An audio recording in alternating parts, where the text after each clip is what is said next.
Assalamualaikum warahmatullahi wabarakatuh. Nonton video di YouTube gratis, dapatkan ilmu di YouTube gratis, dapatkan hiburan juga gratis. Tekan tombol subscribe juga gratis. Dan jangan lupa aktifkan tombol lonceng. Kenapa? Agar Anda selalu mendapatkan video terupdate dari saya gratis. Selamat menikmati. Jadi justru awalnya karena pengen bantu orang ikut training, and then you berdoa, and Allah malah ngirim ya tadi ya, jadi inspirasi buat akhirnya lahirlah PPA seperti itu. Tahun berapa sih PPA waktu awal?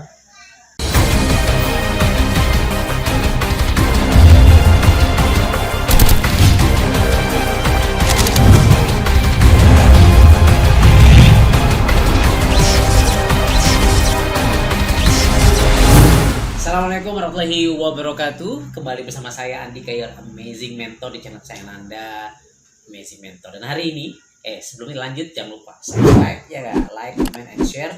Kenapa? Saya pengen tahu banyak komentar teman-teman atau pertanyaan, karena hadir di sebelah saya ini Kang Reza Randy. Assalamualaikum.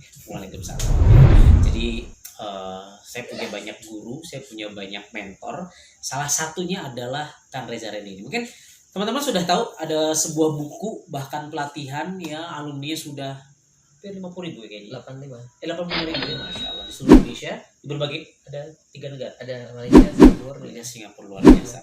Saya baca buku ini, teman-teman baca buku ini atau ikut trainingnya, amazing lah, luar biasa. Dan kita pengen tanya-tanya sama yang apa ya, yang bikin apa ya, titip tempat penitipan. titip penitipannya. Ya, pola pertolongan Allah. Kenapa sih Kang Reza atau Kang Randy, saya panggil anaknya? Randy aja. Kang Randy ya, Kang Randy, karena terlalu banyak Randy dalam hidup saya kan. Oke. Kang Randy, oke. Kenapa sih akhirnya sampai keluar buku ini? Trainingnya kenapa gitu? Jadi dulu itu saya ikut sebuah training contohnya. Ikut sebuah training di mana singkat cerita harganya tuh lumayan lah ya. Harga lumayan. Padahal teman-teman saya banyaknya mahasiswa saat itu. Kemudian akhirnya saya gelar sejadah buat sholat duha. Oke. Saya bilang sama Allah, ya Allah, ini trainingnya bagus nih ya Allah. Kasih saya ilmu satu aja biar bisa nolong kawan-kawan saya nggak punya duit itu, biar bisa ikut training itu ya Allah. Nah, jadi bermula dari kegelisahan karena pengen nolong orang lain. Itu training orang lain kan? Training orang lain. Training Kang Randy. Oke. Itu belum ada PPA. Kemudian habis doa itu, amin. Besok paginya selama seminggu ke depan itu Allah kayak ngirim buku-buku, ketemu tokoh-tokoh, dihadirin orang-orang yang notabene kayaknya Allah mau ngomong gini, Ren, lihat tuh, dia bukan orang sukses, tapi orang yang aku tolong. Jadi beda antara orang sukses dengan orang yang dapat pertolongan Allah. Kalau sukses, effortnya sekian, hasilnya sekian gitu ya. Kalau dapat pertolongan Allah, kayaknya baru ngelakuinnya sekian, tapi hasil udah sekian, apalagi ngelakuin sekian, dapatnya mungkin lebih. Sampai yang di luar nalar banyak dihadirin, dan adalah seminggu itu kayak kok kayak ada kesamaan ya dari semua orang yang dihadirin semingguan ini. Dan di situ akhirnya ada kertas di depan meja itu, dan saat itu believe it or not, tapi tangan tuh kayak nulis sendiri, muncullah 5 poin PPA, dan dari situ mulai sharing sampai sekarang dengan izin Allah udah 1.500 angkatan di 85.000. Nah di trainingnya dulu PPA baru muncul bukunya. Kenapa namanya pola pertolongan Allah? Karena ya itu pola-pola yang selalu bisa ditemukan di orang-orang yang dapat pertolongan Allah. Gitu sih. Jadi justru awalnya karena pengen bantu orang ikut training, and then you berdoa, and Allah malah ngirim ya tadi ya, jadi inspirasi buat akhirnya lahirlah PPA seperti itu. Tahun berapa sih PPA waktu awal? Kalau training perdananya jadi training PPA itu November 2014 ya, udah 5 tahunan ya. Sekarang udah merambah ke tours and travel ya, umroh, perumahan, apa lagi? Ini kafe bentar lagi jadi sini ya. Insyaallah amin. Oke, jadi gini, kan saya juga sebagai sebagai life coach lah ya, business coach. Banyak orang-orang yang saya temuin di luaran sana itu, mereka pengen sukses gitu kan tadi. Bahkan mereka sudah melakukan effortnya tuh luar biasa. Bahasanya P13 gitu. Pergi pagi pulang petang, penghasilan pas-pasan, potong pajak, potong masalah, pegel-pegel, pijit-pijit, pantat tiap prikitiu ya. Nah, tapi kehidupan mereka nggak berubah juga gitu. Bahkan mereka curhat, Ya bukan hanya masalah finansial, masalah ya jodohnya lah, masalah rumah tangga, hutang piutang dan seterusnya. Kenapa sih, tanya saya, kenapa ada orang yang diuji sedemikian beratnya, tapi ada orang yang kayaknya enak aja hidupnya? Itu dari kacamata PPA tuh gimana? Jadi ibaratnya gini, saya bikin sebuah permainan, saya pembuat permainannya dong. Oke, Pertanyaan adalah, kalau saya bikin permainan ini, aturan mainnya yang bikin siapa? yang bikin, Yang bikin. yang buat. Apa jadinya kalau kita serahkan kepada para pemain-pemainnya? Bikin aturan masing-masing deh. Kira-kira gimana jadinya? Kacau, berantakan. Yang satu aturannya A, Satu B. satu B gitu kan. Coba Sampai main bola ya. garis outnya di sini, yang satu garis outnya di sini gitu kan. Akhirnya berantem tuh. berantem. Kan? Nah, pertanyaan adalah, misalkan nih main bola nih yang gampangnya. Yang satu golin pakai tangan bilang boleh, yang satu bilang golin pakai tangan nggak boleh. Ketika yang pakai tangan golin 10, terus yang satu golin pakai kaki, skornya kan 10-1 nih. Yang menang yang mana? Yang bikin aturan. Tergantung aturan yang mana gitu. Aturan normal aja. Aturan normal. Bola. Yang mana yang 10? Yang mana yang 10 pakai tangan tapi. Oh, yang nggak dianulir kan? Nggak sah. Anulir. Jadi yang menang mana? Yang gol satu pakai kaki. Nah, banyak banget hari ini yang udah ngegolin 10 ikhtiar kencang, tapi ujungnya banyak dianulir sama Allah. Karena apa? Karena banyak nabrak aturan-aturan yang buat. Itu sih problemnya. Kalaupun dia merasa, gue udah 10 nih. Istidraj ya gitu, istilah kata apa ya, ujian sebenarnya. Betul. Lebih baik kalau lagi error ya, lagi nggak connect sama Allah, lagi nggak kenal siapa diri dan Allah, itu kalau ada pribadi lebih baik diuji dengan masalah dibanding dikasih kenikmatan. Kenapa tuh? Kenapa? Ini penting nih. Satu sisi orang kan nggak pengen diuji itu masalah, siapa sih yang suka masalah? Tapi kita belajar dari Kang Randy justru seneng gitu ya, dapat masalah, dapat ujian gitu. Bukan senang terhadap dapat ujiannya sebenarnya, tapi dengan diuji dengan masalah. Pasti pernah deh para penonton sekalian ketika lagi kena masalah bikin tuh akhirnya nggak pengen sama dunia. Oke. Pernah kan kayak gitu dok ya? Sampai Gue pernah banget cuy, ya kan? Pernah utang miliaran gue. sampai hidup ini nyari apa sih? Akhirnya dari hidup ini nyari apa sih, karena ada beban masalah yang banyak. Akhirnya menemukan jalan pulang ke Allah. Menemukan siapa dirinya dan siapa Allah lagi. Menemukan titik balik hidupnya. Dan itu lihat, banyak orang-orang luar biasa hari ini itu menemukan titik itu ketika kena masalah. Ketemu jalan pulang. Tadinya dia nggak sadar kalau dia mau pulang. Betul. Gitu kan. Nah, itu kalau kena masalah. Makanya kalau ketika lagi error, lagi nggak kenal siapa dari diri dan untuk apa hidup ini, udah error dikasih kenikmatan, kira-kira bisa balik nggak?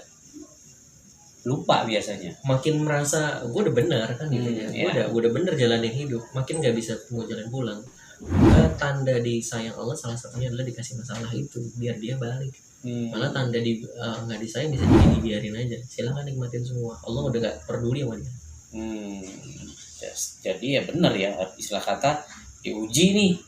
Biasanya kan kecenderungannya orang itu balik ke Allah, ingat jalan keluar itu kalau lagi diuji. Kalau lagi happy mah boro-boro gitu kan. Oke. Nah, sekarang banyak orang di luaran sana yang bisnis tapi belum untung-untung, belum sukses. Atau dia sudah nyari jodoh nih, sudah berumur belum nikah. Nah, harusnya tips and tricks lah ya. Apa sih langkah-langkah yang harus mereka lakukan supaya main bolanya tuh menang gitu, supaya yang tadinya belum berjodoh segera berjodoh, terus yang tadinya hutangnya banyak hingga lunas dan akhirnya bisa membantu melunasi hutang-hutang orang-orang, atau bisnisnya juga scale up dengan baik gitu. Siap. Apa aja tips langkah-langkah mudah mendapatkan pertolongan Allah? Ini ada polanya nih. Kalau dibahas 12 jam di kelas nih. Ikut trainingnya aja ya. Dapat komisinya nih gue promosi. Tapi it's recommended. Saya tahu ini trainingnya bukan training yang nyari duit, bukan training nyari profit ya. Benar-benar karena just focus on Allah ya. Masya Allah. Oke, gimana? Polanya gimana nih Kang? Oke, saya akan share 3 dari 5 poin PPA. Di sini ada 5 sebenarnya. 5 boleh deh. 5 ya? 5 boleh deh. Tanggung kalau gitu. Yang pertama, poin PPA itu satu adalah niat kuat, lurus, murni. Kuncinya luaskan. Lurus, Niat kuat, lurus, murni. Kuncinya dia harus luas. Maksudnya apa? Gini. Perjalanan terakhir ke Mesir, Jordan, Aqsa itu kemarin itu sampai ana kepada sebuah pemahaman bahwa kita sering mendengar semua milik Allah gitu ya dok. Uang punya Allah, ya kita sering dengar itu. Waktu punya Allah, fasilitas semua punya Allah. Artinya langit bumi dan di antara keduanya semua punya Allah. Termasuk diri kita bukan punya kita kan, punya Allah. Lantas kalau semuanya punya Allah, lantas kita punya apa dong? Oke. Nah, ternyata Allah ngasih satu yang kita punya dan itu yang akan jadi penentu kita nanti yang dinilai sama Allah. Itu apa? Free will. Free will. Tidak bebas. Dia bebas mau ngotorin, mau membersihkan. Dia mau taat, mau kafir. Termasuk dalam meraih keinginan itu, kalau semua punya Allah, simpel gini. Anda butuh pertolongan sama antum nih coach. Terus Anda bilang, coach minta 1M dong. Kira-kira nanya apa? Kecil lah, anggap 1M kecil. Kira-kira nanya apa kan? Saya yang nanya. Ya. Oh, buat apa? Nah itu. Kalau Anda jawab, Anda tuh capek hidup miskin. Biar orang-orang tuh dengan 1M itu, saya pengen beli rumah yang gede. Orang-orang tuh kagum sama saya coach. Biar orang-orang tahu rasa nggak enak tuh dihina-hina. Dikasih nggak kira-kira? Enggak ya. Tapi kalau gini coach, saya minta 20M dong. Nanya apa? Buat apaan tuh? Nah, terus Anda jawab, ini doa saya ya. Semoga Allah wujudin. Amin. Tolong diaminkan pemirsa. Saya pengen punya rumah sakit infak coach. Biar banyak orang yang sakit datang aja ke rumah sakit, gak usah bawa kartu apaan. KTP butuh dong satu KTP kartu aja itu, ya, KTP kartu aja. sakti maksud lu ya. Datang aja, dia operasi besar pun di kantongnya cuma ada 5.000, keluarin itu aja. Nanti kita yang cari cara gimana caranya biar bisa kebayar sisanya kayak gitu. Kira-kira kalau kayak gitu dikasih nggak coach? Saya langsung nanya nomor rekeningnya berapa. Jadi Tanya simpelnya doang ya, 20M-nya sih nyari dulu gitu. Oke. Jadi kalau semuanya lillahi ma fis samawati wal ard wa ma bainahuma, semua punya Allah. Lantas kita hanya punya adalah kehendak bebas, maka yang dinilai sama Allah saya kasih atau enggak itu tergantung buat apa. Kenapa saya harus ngasih kamu? Jangan-jangan kita belum dikasih-kasih karena niatnya sempit. Karena niatnya itu ada 3, luas, standar, sempit. Saya pengen umroh biasa. Saya pengen umroh karena yang lain udah pada umroh, saya malu belum umroh, itu sempit. Tapi kalau luas, ya Allah saya pengen ngumrohin orang tua saya, pengen ngumrohin ini. Saya nggak tahu uangnya dari mana, ya Allah kan punya engkau semuanya. Dan kejadian sama Haji Sulam. Apa tuh? Si waktu umur naik haji, Oh, ya kan dia pergiin haji orang tuanya dan segala keluarga banyak tuh. Niatnya luas. Lihat aja orang-orang yang hidupnya dirubah sama Allah pasti niatnya bukan buat pribadi hidupnya, Yes, tapi buat banyak setuju. orang. Termasuk sebelah kita ini. Wih. Luar biasa itu, amazing coach. tapi bener sih, dalam arti gini, niat gue jadi YouTuber, anggap ini YouTuber gitu kan. Well, saya berpikir kalaupun ini YouTube yang menghasilkan duit, ya I mean bukan buat gue gitu. Ya kan, apa sih namanya YouTube AdSense dan seterusnya, ya pengennya dikembalikan ke masyarakat gitu. Itu niat yang luas kalau gitu kan. Jalan luas dan beda energinya ya nggak? Misalkan nggak dipuji, dicaci, rasanya biasa aja. Iya, Energinya yang nggak nyolot banyak banget komentar itu. Nah, itu Wah, motivator bukti. goblok lah, bahasa-bahasa yang cuman tapi masih jalan. si jalan. Semua. Nah konsisten. itu karena apa? Itu salah satu bukti bahwa niat luas itu diridhoi, dikasih kekuatan tuh. Ya kan. Gitu. Jadi poin 1 adalah Iya. niat kuat, lurus, murni, kuncinya luaskan. Ntar kita bahas lebih dalam. Di buku ini lebih jelas bro. Yang kedua, Yang kedua, ikhtiar iman maksimal. ikhtiar iman maksimal. Kuncinya luas, kuncinya enyahkan berhala. Menyahkan berhala, wah menarik berhala. Sering banget kita sering pakai atau dengarnya dan tahunya adalah ikhtiar maksimal, bukan ikhtiar iman maksimal. Oke. Beda antara ikhtiar maksimal dan ikhtiar iman maksimal. Bedanya di mana? Ikhtiar iman maksimal, dia ikhtiarnya tetap kencang maksimal, tapi hatinya tidak menggantungkan hasil sama ikhtiarnya. Hatinya gantungnya benar-benar ke Allah. Jadi dia tahu bahwa rezeki itu punyanya Allah, tugas dia menyempurnakan ikhtiar. Sedangkan ikhtiar maksimal adalah dia menggantungkan hasilnya sama ikhtiarnya itu sendiri. Kelihatan parameternya dari mana? Kalau kita pakai ikhtiar maksimal yang sering kita pakai, itu di awalnya ragu, di endingnya kecewa pasti. I see. Misalkan nih, kita pengen umroh. Kalau kita langsung ngelihat pakai apa, nah misalkan kerjaan kita yang sekarang, atau saya cuma jualan boneka mas, saya cuma jualan mainan anak-anak mas, nggak mungkin bisa ke sana. Itu ciri bahwa masih gantungin hasilnya sama ikhtiarnya. Berarti Tuhannya siapa? Boneka kerjaannya, ikhtiarnya. Maka di awal dia ragu. Seandainya dia akhirnya jualan gitu kan, ngelihat hasil 5.000, sedangkan umroh 30 juta misalkan, dia kecewa, ya kapan bisa perginya. Nah itu karena di awal ragu, dia ini kecewa. Itu efek dari dia menuhankan ikhtiarnya, berhala tadi, memberhalakan ikhtiarnya. Maka Allah berlepas tangan di sana. Tapi kalau mau ditolong sama Allah, ayo dong, hati bergantung total ke Allah, fisiknya maksimal. Dan ini kalau udah hati bergantung total ke Allah, banyak mental block yang hilang. Menarik nih. Banyak mental block yang dia nggak perlu menterapi mental block hilang. Ayo semangat, bisa enggak? Dia udah paham bahwa semua rezeki punya Allah. Nggak ada hubungannya kerja gue sama yang mau gue capai. Ini hanya untuk menunjukkan kesungguhan gue ke Allah. Kayak gitu. Jadi dia akan powerful luar biasa. Itulah ikhtiar iman maksimal, dan itulah konsep hati total bergantung ke Allah, fisik maksimal. Ini namanya tawakal. Dan jaminan sama Allah, "May tawakkal 'ala Allah fahuwa hasbu." Barang ngelakuin dikit nanti dicukupin. Kayak sama burung kan gitu. Jika kamu bertawakal dengan sebenar-benarnya tawakal, Allah akan mencukupkan rezekimu seperti Allah mencukupkan rezeki seekor burung. Pergi di pagi hari perut kosong, pulang sore hari perut kenyang. Lihat redaksi hadisnya, pulangnya kapan? Sore. Kita pulangnya kapan? Subuh. Nggak penuh-penuh kan gitu kan. Kenapa suruh belajar sama burung? Burung nggak ada yang stres. Mau keluar kandang dia nggak stres, tapi manusia mau keluar kandang stres. Kenapa? Karena burung itu paham rezekinya dikuasai sama Allah, tugas dia terbang aja. Sedangkan manusia mau keluar rumah udah stres. Kenapa? Kalau gue nggak kayak gini, kalau gue nggak gini, belum buka bisnis sudah tutup buku. Logika dunia yang dipakai ya. Nah itu banyak mental block akhirnya. Itulah nggak ada pertolongan Allah. Simpelnya gitu. Lebih dalam nanti di buku atau di kelas. Poin 2. Jadi yang pertama adalah niat yang luas, kuat, lurus, murni. Kuncinya luasin. Luasin. Jadi kalau udah punya niat yang luas, langkah kedua masuknya eksekusi impian-impiannya. Ikhtiar iman yang maksimal. Tapi hati jangan menuhankan ikhtiar itu. Nanti nggak ditolong sama Allah. Itu langkah 1 dan langkah 2. Yang kelima nih. 1 dan 2. Kalau 2 aja disangka kampanye nanti. Yang ketiga. Tapi yang ketiga. Oke. Ketiga adalah husnuzan. Berbaik sangka, positif feeling kuncinya. Hati yang nafsul mutmainnah. Karena ketika niatnya udah luas, kemudian kita sedang mengikhtiarkan niat luas itu, di tengah jalan tuh akan Allah uji.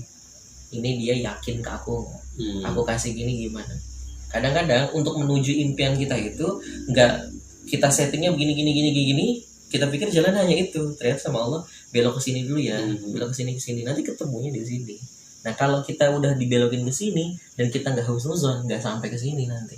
Wah, Tuhan di mana pertolongan Tuhan? Malah begitu kali. Nah, pertanyaan menarik adalah begini. Allah itu, ini untuk menguatin husnuzon ya. Saya mau nanya coach, Allah itu selalu ngasih yang terbaik, jarang ngasih yang terbaik, atau nggak pernah ngasih yang terbaik? Selalu ngasih yang terbaik. Selalu, every single time.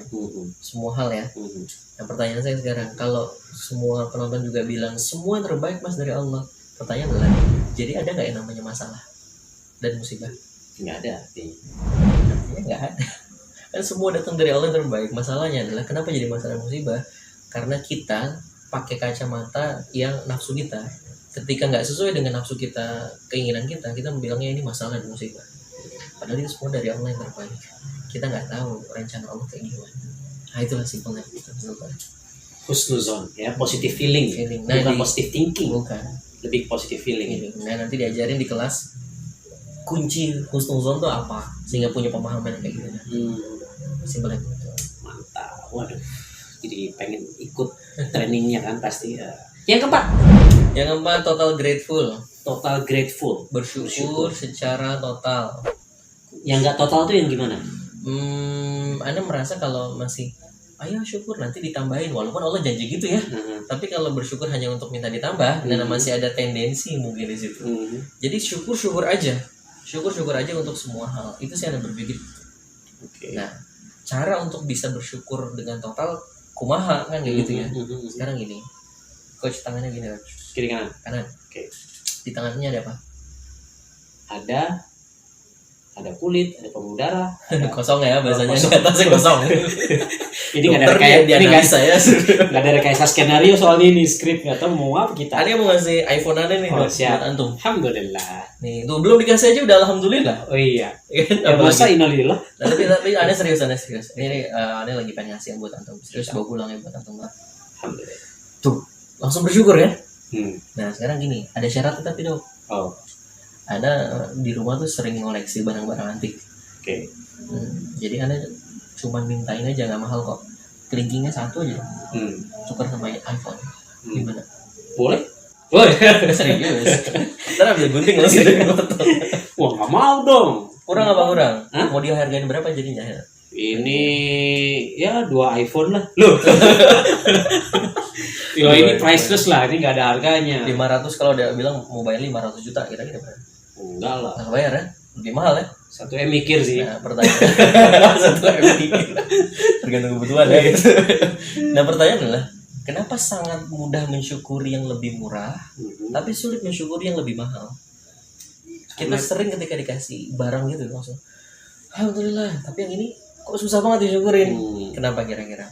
Teman-teman juga mikir ya kenapa? Karena sudah nempel di kita terus. Nah, itu problemnya. Jadi gini kunci syukur tuh. Jadi Coba taruh. nggak jadi. Belum, Oh. nih sih kita ulang lagi. Di tangan antum ada apa? Kosong. Kosong. Garis bawahi kosong, nggak punya apa-apa, tiada. Nah, ketika nggak punya apa-apa, merasa nggak punya apa-apa, kemudian jadi punya, jadi ada, maka sangat mudah bersyukur. Berarti akar kebersyukuran adalah perasaan apa? Tidak memiliki. Tidak memiliki. Jadi akar munculnya kebersyukuran adalah ketika merasa nggak memiliki apa-apa, kemudian jadi ada. Sedangkan akar ketidakbersyukuran kebalikannya adalah perasaan memiliki. Oke. Setelah akar kebersyukuran adalah perasaan tidak memiliki. Tidak memiliki. Sedangkan akar ketidakbersyukuran adalah perasaan memiliki. Yang ini jadi sangat mudah disyukuri karena tadinya nggak ada, kemudian jadi ada. Jari ini kenapa sulit disyukuri? Karena merasa ini punya gue. Dan susah. Istri coba awal-awal nikah rasanya gimana? Ya, baru kan. Alhamdulillah ya Allah, senang banget gitu. Nyesel gitu Coba kan. yang udah nikah 30 tahun rasanya gimana? Ya, tergantung sih nikahin siapa. Normalnya rasanya udah Iya, beda, udah mungkin banyak yang bilang Setrumannya udah iya, redup, ya. ada yang bilang malah hambar, udah nggak ada rasa. Kenapa? Sama kasusnya. Karena tadinya nggak merasa memiliki, jadi ada, sangat bersyukur. Sedangkan di sini udah merasa memiliki istri itu, jadi rasanya udah hilang. Jadi kalau mau orang bersyukur, intinya adalah merasalah nggak mau punya apa-apa. Nanti kita masuk ke rumah, ngeliat rumah kita merasa ya Allah, engkau makasih yang dititipin rumah ini lagi. Ngeliat anak, ya Allah makasih ya dititipin anak ini. Yang sebelum anak terhilang tuh langsung kayak gitu. Apalagi kerjaan, nah itulah simpelnya gitu. Syukur. Masya Allah, ini cuma nonton vlognya aja nih. Yang kelima. Yang kelima. Terakhir ya? Terakhir. Sebelum denger yang kelima, jangan lupa subscribe dulu dong. ya, subscribe Hit dulu. notification ininya bell. Banyak materi bagus ya beliau. Insyaallah. Follower dulu. Yang kelima itu adalah buka semua pintu rezeki. Buka semua pintu rezeki. Kuncinya beli dengan amal. Beli dengan amal. Oke. Jadi kalau di review sedikit 1-4 ya, misalkan nih sebelum biar ini paham. 1, niatnya luasin kalau pengen punya apa-apa, pengen dapat impian apa-apa. Yang kedua, eksekusi mimpi-mimpinya, langkah-langkahnya, tapi hati gantungin ke Allah, nanti banyak pertolongan. Dalam prosesnya, masuk poin 3, husnuzon, berbaik sangka untuk semua yang terjadi sepanjang prosesnya. Yang keempat, banyakin syukur. Yang kelima, untuk nge-leverage, ngedobrak ini semua, pakailah beli dengan amal. Buka semua pintu rezeki, caranya dengan beli dengan amal. Artinya adalah lakukan langkah-langkah sa'i. Kita tahu sa'i itu kisahnya siapa tuh? Siti Sarah. Siti Hajar. Siti Hajar. Itu tawadu beliau nih. Memang bukan ustaz. Siti Hajar tuh kan lari dari mana ke mana tuh? Safa Marwah ya. Marwah. Safa Marwah berapa kali? 7 kali. Dia lagi nyari apa? Air. Nah itu salahnya. Dia lagi nggak nyari air sebenarnya. Gini aja kalau main logika ya. Orang kalau nyari sesuatu itu bolak-balik di situ aja.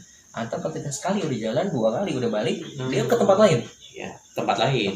Pertanyaan adalah kenapa dia di situ sampai 7 kali? Emang dia nggak tahu bahwa di situ nggak ada air? ternyata kuncinya memang Siti Hajar udah dari awal tahu nggak ada air. Terus lantas dia ngapain Mas 7 kali di situ? Dia bukan lagi nyari, bukan, dia lagi nyari yang punya air.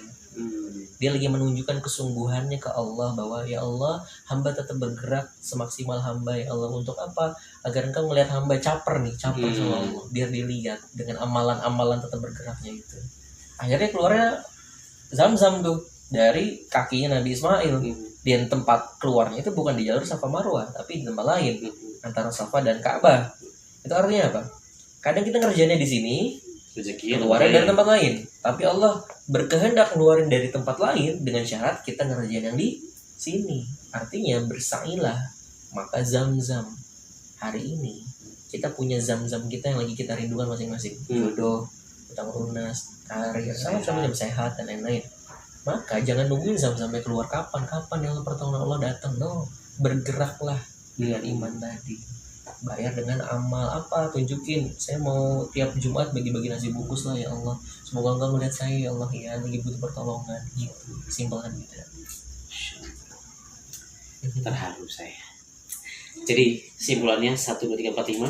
Yang pertama adalah niat kuat, lurus murni, kuncinya diluasin, impiannya diluasin. Oke, apa niat Anda? Tulis di kolom komen ya. Untuk Anda bisa sukses dunia dan akhirat, tulis di komen. Yang kedua, semoga yang nulis di komen Allah mudahin. Amin ya rabbal alamin. Luasin niatnya. Yang kedua, eksekusi langkah-langkahnya, impian itu dilakuin langkah-langkahnya. Ya, ikhtiar iman maksimal.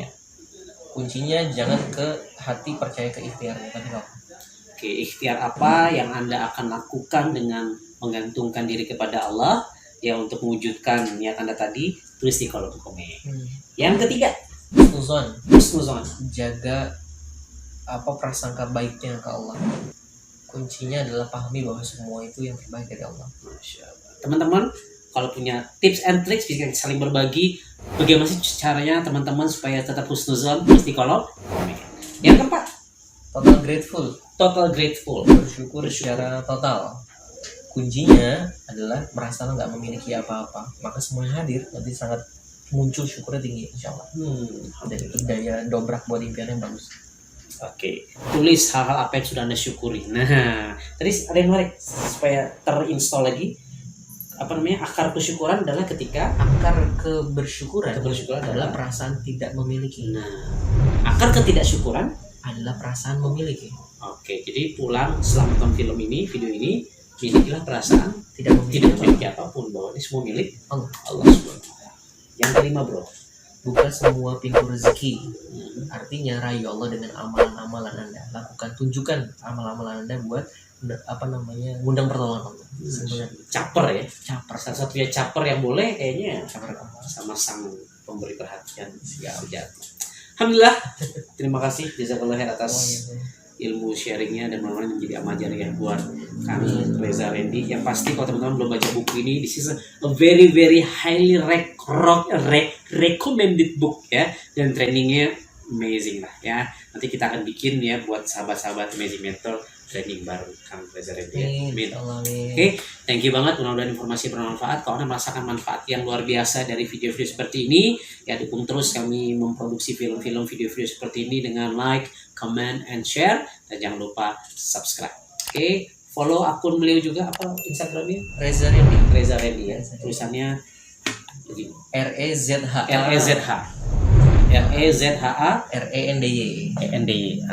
Follow juga akun beliau. Oke, sip. Kita belajar banyak dari tulisan-tulisan beliau. Kalau baca tulisan-tulisan beliau dan tim PPA-nya itu tercapek-capek gitu hati ya. Nah, serius ya, karena mereka bicara. Tadi dengar kan, saya belajar, kayaknya gue belum bersyukur, jangan-jangan. Kayaknya gue belum ikhtiar dengan iman. Ya deh, kita perbaiki diri sama-sama. Saya Andika, your amazing mentor, dan Reza Randy. Alhamdulillah. Assalamualaikum warahmatullahi wabarakatuh.